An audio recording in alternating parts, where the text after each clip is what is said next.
so far, with regarding the magnetic pull, would there be a potential of a pole shift? And also, how far away from sea level should we be? Okay.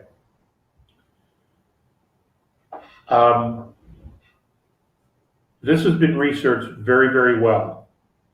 And the problem is no one wants to talk about it.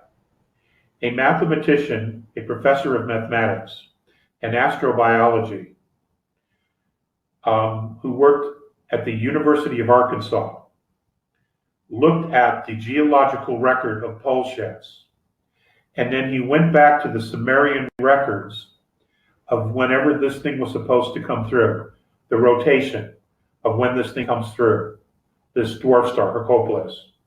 And what's fascinating is that within a couple hundred years, every time this thing came through, the Earth experienced a pole shift. Not always a 180, sometimes it was a 40, sometimes it was a 60, sometimes it was an 80-degree pole shift.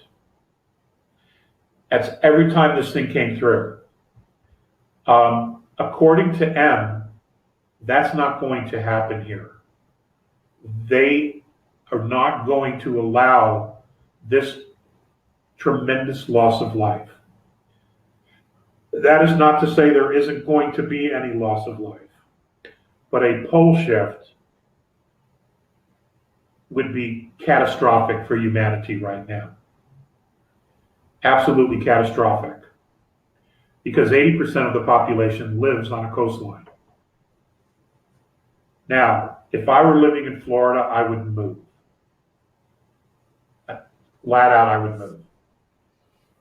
If I were living on a coastline, what I would do is I would set up a situation where I had a place to go, where I had clothes and maybe food storage, emergency supplies, with a friend or family that was at least 150 miles away from the coastline. That's what I would do. If I get more specific information than that, I will let you know.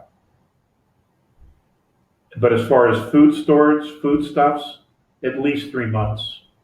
And, there's all kinds of excellent buckets of food storage that you can get.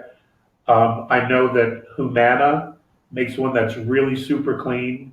It's expensive, but there are other brands that are really good too. But they make one that's organic. They also have gluten-free. And I understand that through research that I've been doing, is that others are beginning to put together gluten-free programs.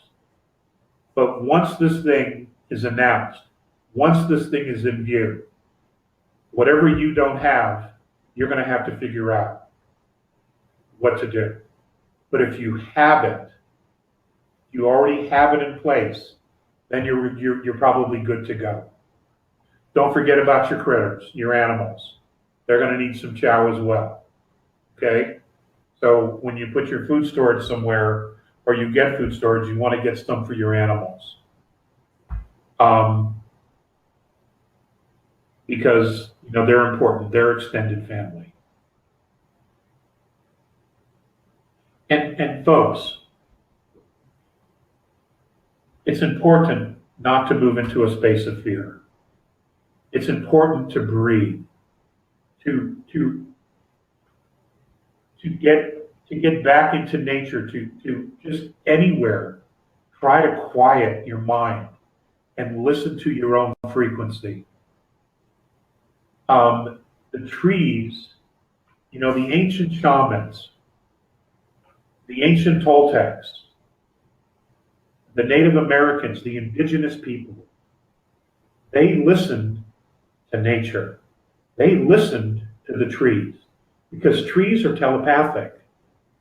And they would get visions, they would get images, they would get emotion, they would begin to feel emotion from trees.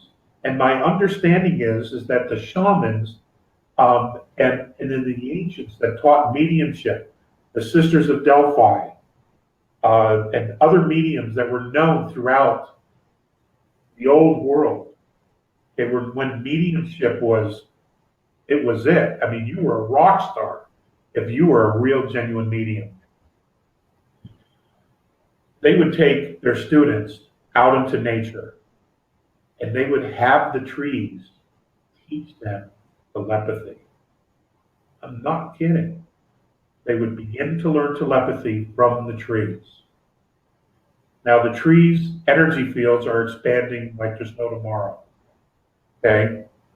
They're aware, and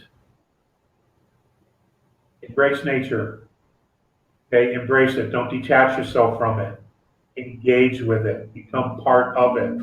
Acknowledge it around your yard, your home. Acknowledge the nature. You don't have to say it out loud, but just acknowledge the nature that's around you. Because that's real. Okay? What you see on television ain't real. What you see outside your front door is real. Okay?